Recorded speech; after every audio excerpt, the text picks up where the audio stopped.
Welcome to Mufti Muhammad Nadeem Hussaini official YouTube channel. مفتی صاحب کے چینل کو سبسکرائب کریں تاکہ ہر آنے والی ویڈیو سے باخبر رہیں۔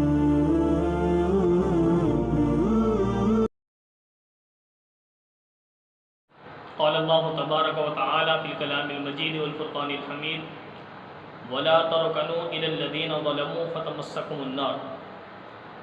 اللہ رب العالمین نے قرآن پاک کے اندر ارشاد فرمایا، اے لوگوں ظالموں کی طرف نہ جھکو ورنہ جہنم کی آگ تمہیں پکڑ لے گی۔ اس آیت کے تحت اللہ رب العالمین ہمیں یہ سمجھانا چاہتے ہیں کہ ظالم کی مدد نہ کرو، ظالم کے ظلم میں اس کی مدد نہ کرو۔ عام طور پہ جب بھی کسی پر ظلم ہوتا ہے تو اللہ رب العالمین نے فرمایا کہ ایسے بندے کا ساتھ نہ دو، بلکہ اس ظالم کو ظلم سے روکو اور مظلوم کی فریاد رسی کو پورا کرو۔ نبی اکرم صلی اللہ علیہ وسلم کے پیارے صحابی سیدنا صدیق اکبر رضی اللہ تعالیٰ عنہ سے روایت منقول ہے، ترمذی کے اندر روایت موجود ہے۔ ابو بکر صدیق رضی اللہ تعالیٰ عنہ فرماتے ہیں، نبی اکرم صلی اللہ علیہ وسلم نے فرمایا کہ لوگ جب ظالم کو اس کے ظلم سے نہ روکیں، جب ظالم کو اس کے ظلم سے نہ روکے تو قریب ہے کہ اللہ کی پکڑ ان پر آ جائے۔ تو اس کا مطلب یہ ہوا کہ جہاں پر کہیں ظلم ہوتے دیکھے تو بندہ اس مظلوم کا ساتھ دے، اگر نہیں دے سکتا تو ایک حدیث کا مفہوم ہے، نبی علیہ الصلوۃ والسلام فرمایا تو وہاں سے ہٹ جاؤ۔ کیوں؟ جو ظالم کے ظلم کو دیکھ کر خاموش کھڑے ہیں، نہیں روکتے، تو ان سب لوگوں پر اللہ کی لعنت برستی۔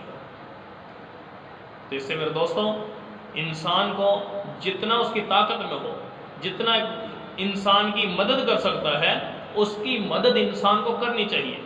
اگر ہاتھ سے روکنے کی طاقت ہے، ہاتھ سے روک دے، ہاتھ سے بھی نہیں روک سکتا تو زبان سے روک دے، زبان سے نہیں روک سکتا تو پھر کیا ہے، دل میں کم از کم اس کو برا خیال کرے کہ بھئی یہ غلط کر رہا ہے۔ لیکن اگر یہ بھی، تو یہ تیسرا درجہ کیا درجہ ہے؟ یہ اصل یہ ہے کہ زبان سے تو کم از کم بندہ روکے، نہیں روک سکتا تو مہربانی کریں آپ وہاں سے ایک سائڈ ہو جائیں۔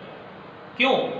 ایسے لوگ جو ظلم کو دیکھتے ہوئے نہیں روک رہے، تو نبی علیہ الصلوۃ والسلام فرمایا ایسے ان لوگوں پر بھی اللہ کی لعنت برس رہی ہوتی ہے اس وقت، تو اللہ کی لعنت سے بچے۔ سمجھا رہی ہے؟ تو اس وجہ سے پہلی بات تو یہ ہے کہ نبی علیہ الصلوۃ والسلام نے ہمیں سمجھایا کہ ظالم کا ساتھ نہ دو، مظلوم کا ساتھ دو۔ اور دوسرا کہ جب انسان، حدیث کا مفہوم ہے، نبی علیہ الصلوۃ والسلام فرمایا جہنم میں جن کو ابتداءً داخل کیا جائے گا وہ وہی لوگ ہوں گے جو ظالموں کا ساتھ دیا کرتے تھے، ظالم کے کہنے پہ ظلم کرتے تھے۔